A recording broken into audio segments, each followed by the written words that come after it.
Hey, what's going on? I am back with another updated NASCAR silly season prediction video.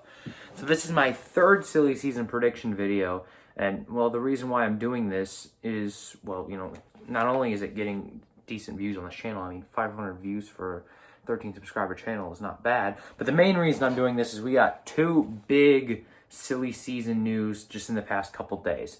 That news was Ross Chastain going to the 42 of Chip Ganassi Racing and Bubba Wallace going to the new Denny Hamlin Michael Jordan team. So yeah, I figured those two guys going to those places warranted a video, because I think those two, specifically Bubba Wallace, was one of the biggest names in the free agency market this year, just because the sponsorship he has pretty much. And also Ross Chastain, like, would he go to Chip Ganassi Racing? Would he go to Spear Motorsports? I mean, the 42 car was one of the top rides that was open, and now it's off the market. So I figured that warranted a part 3 to my silly season prediction video. So just like I did in part 2, I'm going to put a list of things I'm not changing from part 2. That will be things that I've stood by since pretty much part 1, or things I changed it to in part 2. So yeah, let's get on to the video. The first ones I'm going to talk about are guys that I haven't changed in a while, and I still think are going to go there, but I feel like they warrant another explanation, and that would be Austin Cindric in the 21, Chase Briscoe in the 32. I still believe Austin Cindric's going to the 21. We'll know in about a couple days now, whenever I upload this video, because I believe Wood Brothers Racing has till the 30th to make up their minds on whether or not they want to keep Matthew Benedetto or not. So that will be a huge news. Hopefully I get this out before that decision's made, because that will be a big one. I still don't think they're going to. I feel like Austin Cindric is just, he's doing really well in the Xfinity Series. He's got that connection to Penske that I just think he's going to be in the 21.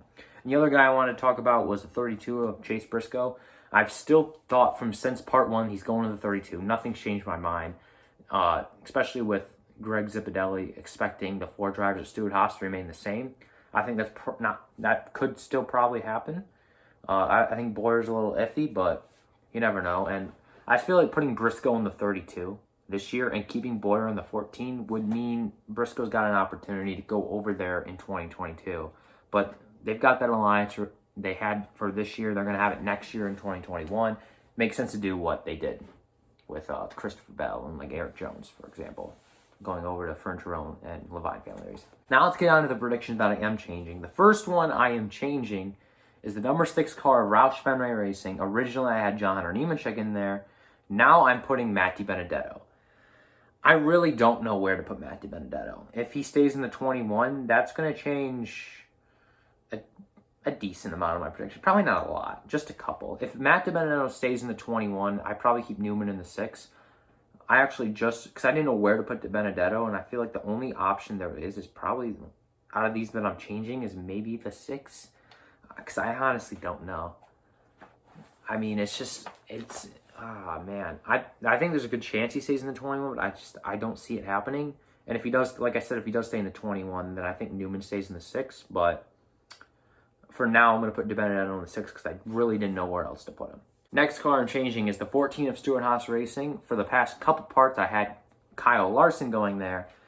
I don't see that happening anymore. And I have Clint Bowyer staying in the 14. So when I first made part 1, I thought Bowyer was retiring. There's no other option. Clint Bowyer is going to retire. But now he's run well enough. I don't know if he's run well, but he got himself into the next round of the playoffs. So that's good. But it makes sense now for them to keep Bowyer this year, to possibly put Briscoe in there next year if they put him in the 32. Bowyer's going to have a really, really good run in 2021 to actually keep this ride past that, but I think I think next year is going to be the last year for Clint Bowyer, and yeah, that's just what I think. The next one is a confirmation. That is whatever the number that the Michael Jordan, Denny Hamlin team is going to be with Bubba Wallace. I'm going to say it's the 23 just because, hello, it's Michael Jordan, number 23. It makes perfect sense. I was planning on making this video yesterday before the news went out, and I probably would have put Bubba Wallace in that Hamlin car. So now that's just confirmed that it didn't really change much of my predictions. The Chastain one, that did change some of my predictions. But, yeah, I'm not surprised Bubba Wallace is going to this team. I think it was very rumored heavily that this was going to happen, the Hamlin and Jordan combination. Originally, people thought it was going to be at RPM, but everyone declined that pretty much. But they didn't decline starting their own team. And so I think it's a really cool thing for NASCAR to have Michael Jordan be part of it. I think that's really cool for NASCAR. Bubba Wallace is the driver. I don't have a problem with it. Whatever. I do find it funny. Like, when I saw Bubba Wallace being announced as the driver, the first thing that came to my mind was that comment Bubba Wallace made about Denny Hamlin, the 2018 Daytona 500, where he says he needs Adderall. He's going to need some Adderall for that one. That was kind of funny, the irony of that. And how Bubba Wallace got kicked off of, like, Denny Hamlin's golf league or whatever. That was kind of funny. Yeah, but anyways, on to the next driver. This would be the 37 of JTG Dogger Racing. Originally, last time I had Corey Lajoie in it. In the first part, I had Erik Jones. I was planning on keeping Corey Lajoie there, but the driver I'm putting back there is the driver I had in part 1. That is Erik Jones. When I put him in part 1, I had no idea where to put him. So I moved him over to the 48 in part 2, because I thought, man, there's no way Erik Jones isn't going to 48. I mean, not like Keselowski's not going there. Who else are they going to put? Now, as time goes on, I feel like it's less and less likely that Erik Jones actually goes to the 48. I feel like they would have already made the announcement by now if Erik Jones is going there, So I have him going to the 37 just as kind of a last resort ride. I thought about putting him in the 43.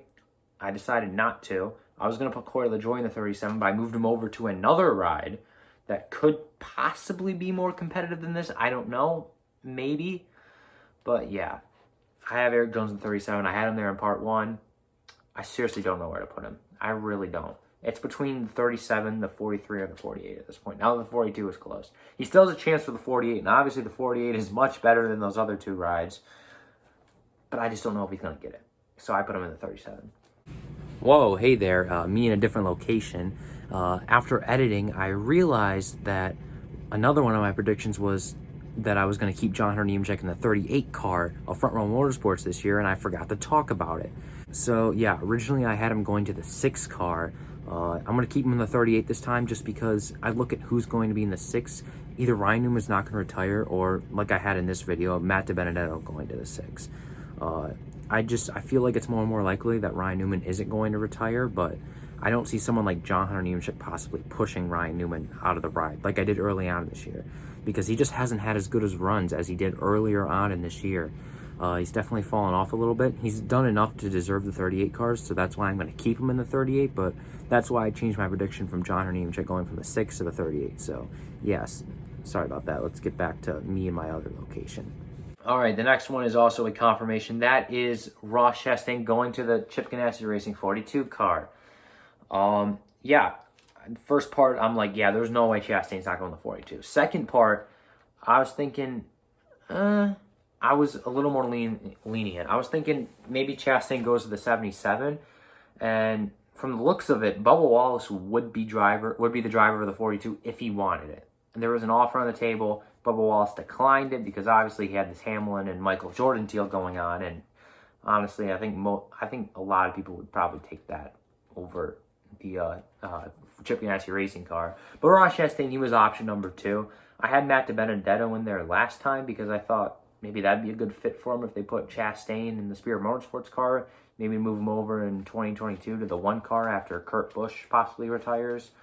But no, they put Chastain in the 42 right away. I'm happy with the move. I think Chastain deserves it. He was supposed to run for Chip Ganassi Racing in 2019. He didn't get that opportunity because of sponsorship issues. So I'm really happy for Ross Chastain that he's getting this opportunity to run in really competitive equipment. So, Ross Chastain, I hope you compete for wins next year. More than Matt Kenseth is. Seriously. Next one is Richard Petty Motorsports 43 car. And I've gone back and forth on a few drivers now that Bubba Wallace is not going to be there. The 3 drivers I've gone back and forth on is Ty Dillon, Erik Jones, and Daniel Suarez. I didn't put Jones there because I put him in the 37. So that means it was between Daniel Suarez and Ty Dillon. And I decided to put Daniel Suarez there. The only way Ty Dillon gets this ride is if Richard Childress Racing has any sort of say in it. I think at the end of the day, sponsorship is going to be more important, and Daniel Suarez has that. And when I put Erik Jones originally in the 43, I was planning on putting Suarez down in the Xfinity Series. I still think the best move for Suarez is go to the Xfinity Series, but I wouldn't be shocked to see him in the 43. I think they need sponsorship now that Bubba Wallace is left, and Suarez can bring sponsorship. We saw that with Joe Gibbs Racing and Stewart Haas Racing. He was able to bring sponsorship, so would not be surprised to see Daniel Suarez get this ride. I just hope he can run well in it. I just don't see him. This is not a car that can make the playoffs, and with the equipment it's at right now. Maybe if it went over to Toyota, but that's not going to happen now with the Michael Jordan, Denny Hamlin team.